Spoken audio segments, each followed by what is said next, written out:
Praise the Lord. Good afternoon again. It's good to see you again. It's good to know that you're alive and God is with you. Miracles are taking place. God is touching you. You're seeing the power of prayer. I've been on power of prayer. Last time I talked to you about taking your seat, taking your position, which Christ has given you. He made you to be able to do this. It's nothing of yourself that caused you to be able. Your understanding must be enlightened. One time I read this book from Watchman Nee called Spiritual Man, and he began to teach this, and I had never heard it before. And as I went through the scriptures myself, I started to see, I am seated right now, but yet I live on the earth. My spirit man is seated. My physical body is here. My spirit has no distance, no time. So therefore, I started to realize that I must stay in that position because like the first Adam, he lost that position in the sense of his connection with God. This has caused his downfall. Today, we cannot lose our position in God. It is valuably important for the world, for America, for our families, for everything in this nation. It says here, he sought for a man. Are you that man? When I say man, I'm not talking about female or male. I'm talking about spirit. He sought for a man to stand in the gap, for a man upon whose heart he could lay a burden of intercession. As always, God made the decision in heaven. A man was called upon to enforce that decision on earth through intercession, prayer, and by faith. So God is looking for someone to stand in the gap. Why? Ezekiel 22:30. If you read the whole chapter of Ezekiel, you get the picture. The picture is that the priests, those that are supposed to prophet, everybody was corrupted. He went all the way through the whole chapter of Ezekiel like this. And then he comes to this verse, and I sought for a man among them that should make up the hedge and stand in the gap before me for the land, that I should not destroy it, but I found none. That was the most saddest news ever. The next verse says, and because I couldn't find just one,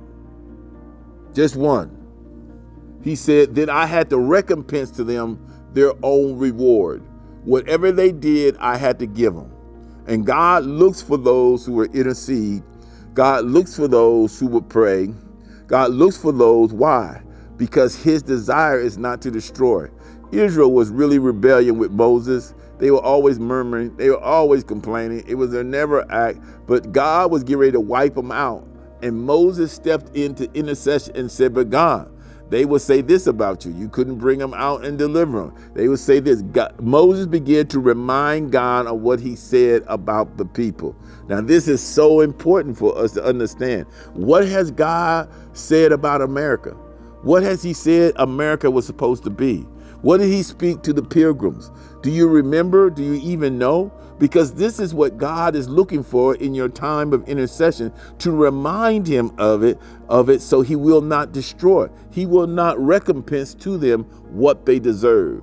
As Americans, we deserve a lot. If you just took the lot of the babies that were killed just in this year, going back, I forgot how many total it was, but a great number of babies have been destroyed. The blood has been crying out for judgment. That alone, but through intercession, through prayer, people have been crying out. I know people have left their six-figure jobs to be positioned around America's border to stay in intercession. I know people who have decided to find the fault areas or where the earthquakes are and begin to position themselves on those and living around the area and are crying out for intercession for those places, those earthquakes to not take place and destroy. I know people that are lining up along the edge of California crying out in intercession for God to have mercy.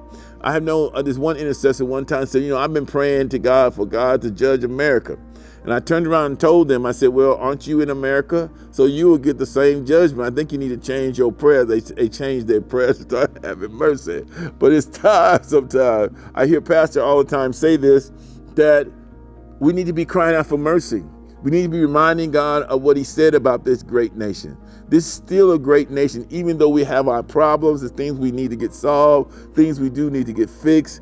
But the church must be the church for this to happen.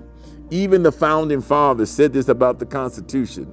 They said the Constitution was not for an unjust person, But for a religious person, someone who had morals, he said the Constitution was for the church.